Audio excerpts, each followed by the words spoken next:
आज है 17 सितंबर 2025, दिन है बुधवार। आइए देखते हैं मध्य प्रदेश की 10 बड़ी खबरें। प्रधानमंत्री नरेंद्र मोदी 17 सितंबर को मध्य प्रदेश के धार जिले के भैंसौला ग्राम आएंगे। आपको बता दें, प्रधानमंत्री नरेंद्र मोदी 17 सितंबर को मध्य प्रदेश के धार जिले के ग्राम भैंसौला आएंगे। प्रधानमंत्री मोदी स्वस्थ नारी सशक्त परिवार एवं पोषण अभियान और आदि सेवा पर्व का शुभारंभ करेंगे। साथ ही देश के पहले पीएम मित्रा पार्क का शिलान्यास करेंगे। इस अवसर पर मध्य प्रदेश के राज्यपाल मंगूभाई पटेल और मुख्यमंत्री डॉक्टर मोहन यादव भी मौजूद रहेंगे। पीएम मित्रा पार्क से लगभग 3 लाख रोजगार सृजित होंगे। इसमें 1 लाख प्रत्यक्ष और 2 लाख अप्रत्यक्ष रोजगार शामिल होंगे। कपास आधारित उद्योगों के विस्तार से किसानों को उनकी फसल का 2 गुना मूल्य मिलेगा। यह अवसर केवल रोजगार तक सीमित नहीं रहेगा, बल्कि गांव-गांव तक आर्थिक गतिविधियों को गति देगा और स्थानीय बाजारों से लेकर निर्यात तक नई संभावनाएं पैदा करेगा। एमपी में कहीं भी हैवी रेन का अलर्ट नहीं। आपको बता दें, साइक्लोनिक सर्कुलेशन की वजह से मध्य प्रदेश के कई जिलों में बारिश जारी है। यह सिस्टम मंगलवार को दूर हो जाएगा। ऐसे में मौसम विभाग ने प्रदेश में कहीं भी भारी बारिश होने की चेतावनी जारी नहीं की है। अगले 3 दिन हल्की बारिश का दौर बना रहेगा। भोपाल में सुबह बादल छाए रहे, फिर धूप निकल आई। पिपरिया में दोपहर 2 बजे के बाद बारिश हुई है। मौसम विभाग के मुताबिक यदि लोकल सिस्टम की एक्टिविटी रही तो कुछ जिलों में तेज पानी गिर सकता है। इससे पहले सोमवार को भोपाल में दिन भर धूप खिलने के बाद शाम 5:30 बजे बादल बरस पड़े। कई इलाकों में आधा घंटा तक तेज बारिश हुई। रायसेन, सतना, मंडला, पंचमढ़ी, नर्मदापुरम, छिंदवाड़ा, दमोह, जबलपुर, सिवनी में भी बारिश हुई है। रायसेन में सबसे ज्यादा 2 इंच पानी गिर गया। वहीं सतना में 1.25 इंच और मंडला, पंचमढ़ी में आधा इंच पानी बरसा है। तत्काल के बाद जनरल रिजर्वेशन में भी ई-आधार वेरिफिकेशन जरूरी। आपको बता दें, इंडियन रेलवे 1 अक्टूबर से ऑनलाइन टिकट बुकिंग सिस्टम में बड़ा बदलाव करने जा रही है। रेल मंत्रालय ने ऐलान किया है कि अब तत्काल टिकट की तरह ही जनरल रिजर्वेशन टिकट की बुकिंग करते वक्त भी ई-आधार वेरिफिकेशन जरूरी होगा। रेल मंत्रालय ने नोटिफिकेशन जारी कर इसकी जानकारी दी है।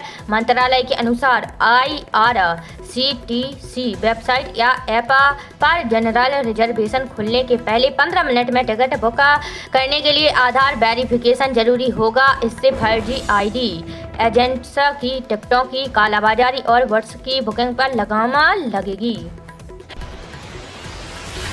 योगी सरकार टीईटी अनिवार्यता के खिलाफ सुप्रीम कोर्ट जाएगी। आपको बता दें, योगी सरकार टीईटी की अनिवार्यता के सुप्रीम कोर्ट के फैसले के खिलाफ रिवीजन याचिका दाखिल करेगी। सीएम योगी ने बेशक शिक्षा विभाग को इसका आदेश दिया है। उन्होंने कहा, हमारे टीचर अनुभवी हैं, सरकार उन्हें प्रशिक्षण देती है, उनकी योग्यता को नज़रअंदाज करना ठीक नहीं है। दरअसल 1 सितंबर को सुप्रीम कोर्ट ने देश भर में टीचर्स के लिए टीईटी अनिवार्यता का फैसला सुनाया था। कोर्ट ने कहा था, जो टीचर टीईटी पास नहीं कर पाएंगे उन्हें नौकरी छोड़नी होगी।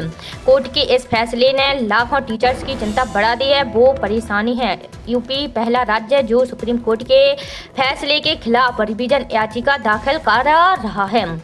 एक अनुमान के मुताबिक यूपी में बेसिक विभाग में करीब 2 लाख टीचर्स हैं जो कि टीईटी पास नहीं है। ये देश के किसी राज्य में सबसे अधिक संख्या है। ऐसे में सुप्रीम कोर्ट के फैसले से उनकी नौकरी पर संकट आ गया है। राज्य में पहली बार टीईटी 13 नवंबर 2011 को हुई थी।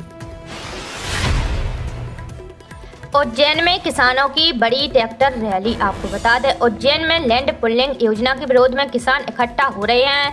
किसान सिंगस्त में स्थायी सिटी बसाने के लिए लैंड पुलिंग का विरोध कर रहे हैं। साथ ही 15 सूत्रीय मांगों को लेकर आंदोलन कर रहे हैं। पुलिस ने प्रमुख मार्गों पर बैरिकेडिंग की है। किसान नेताओं ने चेतावनी दी है कि मांगों पर ध्यान नहीं दिया गया तो गाँवों से दूध सब्जी की सप्लाई बंद कर दी जाएगी। उनका दावा है कि अब तक 2000 ट्रैक्टर ट्रॉली और 5000 से अधिक किसान शहर में पहुंच चुके हैं। इस आंदोलन में 10,000 किसानों के पहुंचने का अनुमान है। हालांकि पुलिस प्रशासन इतनी संख्या की पुष्टि नहीं कर रहा है। इंदौर की सड़क दुर्घटना बेहद दुखद घटना की पुनरावृत्ति रोकने के होंगे पुख्ता प्रबंध। आपको बता दें, मुख्यमंत्री डॉक्टर मोहन यादव ने कहा है कि इंदौर में सोमवार की शाम हुई सड़क दुर्घटना बेहद दुखद है। राज्य शासन ने घटना को पूरी गंभीरता के साथ लिया है। दोषियों के विरुद्ध सख्त कार्रवाई की गई है। घटना की पुनरावृत्ति भविष्य में न हो, इसके पूरे इंतजाम किए जा रहे हैं। घटना की जाँच अपर मुख्य सचिव गृह द्वारा कराई जा रही है। जाँच के आधार पर आगे और भी कार्रवाई की जाएगी। मुख्यमंत्री डॉक्टर यादव ने घटना में मृतकों के प्रति शोक संवेदना व्यक्त करते हुए कहा कि मृतकों के परिजन को 4-4 लाख रुपए की आर्थिक सहायता दी जाएगी। साथ ही घायलों को 1-1 लाख रुपए की मदद दी जाएगी। घायलों के इलाज का पूरा खर्च राज्य शासन द्वारा वहन किया जाएगा। घटना के दौरान बचाव कार्य करने वालों को सम्मानित किया जाएगा।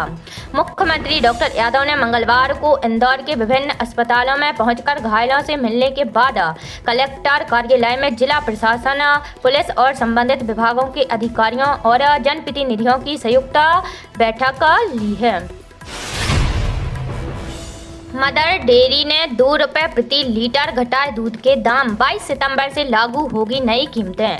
आपको बता दें, उपभोक्ताओं को बड़ी राहत देते हुए मदर डेयरी ने दूध की कीमतों में 2 रुपये प्रति लीटर की कटौती की घोषणा की है। नए दाम 22 सितंबर से लागू होंगे।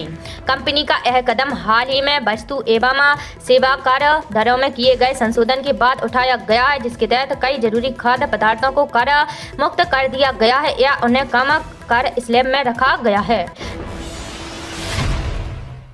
हरियाणा की महिलाओं के अकाउंट में 2100 रुपये नवंबर महीने से आएंगे। आपको बता दें, हरियाणा में लाडू लक्ष्मी योजना के तहत महिलाओं के खाते में 1 नवंबर से 2100 रुपये आने शुरू हो जाएंगे। प्रदेश के सामाजिक न्याय एवं अधिकारिता मंत्री कृष्णा बेदी ने इसकी पुष्टि करते हुए कहा कि 25 सितंबर को मुख्यमंत्री इसका ऐप लॉन्च करेंगे। इस दौरान जिलों में भी कार्यक्रम होंगे।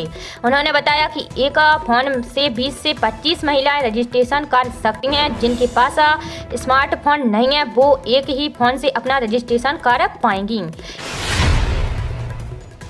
आरक्षक भर्ती परीक्षा 2025 गड़बड़ी रोकने लागू हो सकता है आईरिस स्कैन सिस्टम। आपको बता दें, प्रदेश में 7,500 आरक्षकों की भर्ती के लिए आधार वेरिफिकेशन की बजाय आईरिस स्कैन नई तकनीक का उपयोग किया जा सकता है। पुलिस मुख्यालय ने कर्मचारी चयन बोर्ड को पुलिस कांस्टेबल भर्ती 2025 में धांधली रोकने के लिए कई महत्वपूर्ण सुझाव दिए हैं। इन सुझावों में सबसे अहम है लिखित परीक्षा के दौरान उम्मीदवारों का आईरिस स्कैन लेना। यह कदम 2023 की कांस्टेबल भर्ती परीक्षा में हुई अनियमितताओं के बाद उठाया गया है, जब उम्मीदवारों ने आधार के बायोमेट्रिक पहचान में धोखाधड़ी कर परीक्षा पास कर ली थी। 2023 की पुलिस भर्ती परीक्षा में कई उम्मीदवारों ने लिखित परीक्षा पास करने के लिए आधार में दर्ज उंगली और अंगूठे के बायोमेट्रिक बदलकर अपनी जगह दूसरे युवाओं को परीक्षा देने भेजा था। बाद में शारीरिक दक्षता परीक्षा के दौरान कुछ पकड़े गए हैं।